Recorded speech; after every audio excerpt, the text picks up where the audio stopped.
यहाँ पर आप जैसे कुछ देख सकते हो, कुछ नोटेशंस लिखे हुए हैं, कुछ शॉर्ट्स नेम लिखे हुए हैं जिनका रिप्रेजेंटेशन आगे लिखा हुआ है कि ये किसको रिप्रेजेंट कर रहे हैं। क्योंकि ये जो शॉर्ट्स नेम हैं ये आगे सेट्स में इनका इस्तेमाल होगा, इसलिए मैंने यहाँ पर लिख दिए हैं। आप इसको पढ़ लीजिए क्योंकि इनका सेट्स में इसी तरीके से हम यूजेस करेंगे। और जिनको ये सारे पता हैं क्या हैं, अच्छी बात है। जिनको नहीं पता, मैं एक छोटा सा एक शॉर्ट फॉर्म में आपको समझा देता हूँ क्या होते हैं।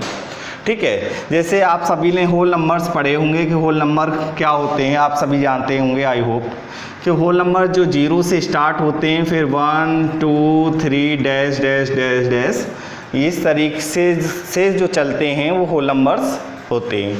जैसे नेचुरल नंबर आप सभी को पता होगा, जो 1 2 3 4 इस तरीके से लिखा जाते हैं और इनफाइनाइट तक जाते हैं, वो नेचुरल नंबर्स होते हैं। तो जैसे अगर मैं इसे एक सर्किल में रिप्रेजेंट करूं तो मैं जैसे कहूँगा कि ये होल नंबर है, नेचुरल नंबर है। नेचुरल नंबर्स क्या करता है, होल नंबर सारे नेचुरल नंबर को अपने अंदर इंक्लूड कर लेता है। इसी तरीके से एक आता है इंटीजर। इंटीजर में क्या होता है कि होल नंबर और नेचुरल नंबर सब आ जाते हैं। इंटीजर्स क्या होते हैं, जैसे समझ लीजिए मान लो dash dash -3 -2 -1 0 1 2 3 dash dash dash, इस तरीके से जो लिखे जाते हैं, इधर नेगेटिव से इनफाइनाइट तक चले जाएंगे और इधर भी इनफाइनाइट तक ये जा सकते हैं।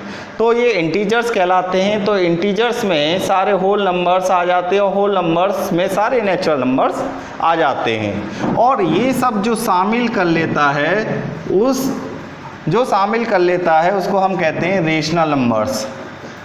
रेशनल नंबर्स क्या होते हैं, जैसे रेशनल नंबर्स की अगर हम बात करें, जिनको P/Q की फॉर्म में शो कर सकते हैं, ये हम पहले प्रीवियस क्लासेस में पढ़ते भी आ रहे हैं। और इसमें एक कंडीशन लगी रहती है कि Q जो है वो 0 के बराबर नहीं होना चाहिए, अर्थात कि Q 0 नहीं होना चाहिए। और जिसको हम इस फॉर्म में लिख सकते हैं वो रेशनल नंबर्स होते हैं। जैसे अगर आपसे मैं पूछूं कि 2 रेशनल नंबर्स हैं कि नहीं, आप जवाब देंगे है, क्योंकि 2 को भी हम 2/1 के फॉर्म में लिख सकते हैं। रेशनल नंबर्स में भी जैसे टर्मिनेटिंग नंबर्स होते हैं, ये आपने 6-7 क्लास में पढ़ा होगा, तो आपको पता होगा कि जैसे कोई नंबर मैंने लिखा 0.6666 ये लिखा मैंने, और आपसे पूछा कि ये जो है 0.66 ये जो नंबर है ये क्या रेशनल नंबर है कि नहीं, तो आप कहेंगे बिल्कुल ये रेशनल नंबर है। आप बोलेंगे इसको हम रिप्रेजेंट कर सकते हैं 6/9 के फॉर्म में। और फिर जो आगे कट जाएगा आपका 3 से 2 टाइम और 3 से 3 टाइम, तो फाइनली आपका जो फॉर्म आएगा, स्टैंडर्ड फॉर्म आएगा इसका, वो 2/3 आएगा।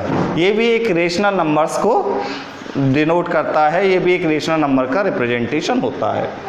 तो ये सारे के सारे जो नंबर हैं, ये जिसमें शामिल हो जाते हैं, हम उनको कहते हैं रियल नंबर्स। सॉरी स्पेलिंग गलत है, रियल नंबर्स। रियल नंबर्स का मतलब हुआ जिसमें आपके नेचुरल भी हो सकते हैं, होल भी हो सकता है वो नंबर, इंटीजर्स भी हो सकता है, रेशनल भी हो सकता है, किसी भी तरीके का नंबर हो, अगर वो रियल है तो ये सारी की सारी फॉर्म जो है रियल नंबर्स को रिप्रेजेंट करेगी। आगे हम कॉम्प्लेक्स नंबर की आगे बात करेंगे, डिटेल्स में बात करेंगे जब इसके बारे में हम पढ़ाएंगे। तो आई होप जितना मैंने आपको पढ़ाया है उतना आपको अच्छे से समझ में आ गया होगा। और आगे आप पढ़ना चाहते हैं इसी तरीके से, हमारे चैनल को सब्सक्राइब कीजिए, जिससे कि आपको टाइम टू टाइम अपडेट मिलती रहें और इसकी अपडेट जानकारी आपको हम देते रहें। Thank you.